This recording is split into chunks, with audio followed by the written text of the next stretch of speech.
टाकी देतो नंतर मी चांगलं म्हणत बरं का डाळ टाकून एक सूप लगेच पाकडून घ्या म्हणजे टेन्शनच नाही. कधी काही नाही रासपुरी आणि ती बाईनी जास्त गोळ काय मस्त जरा लवकर येते ना.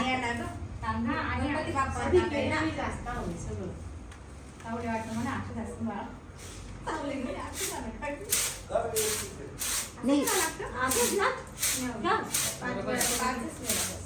बस बांधा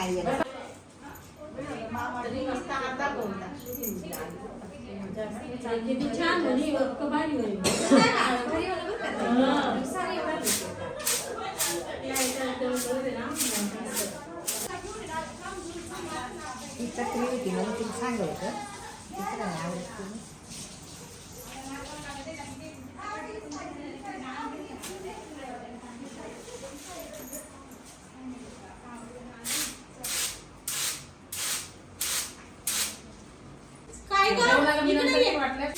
त्या काय इकडे ती येते काय माझ्या जिल्ह्याची नाही.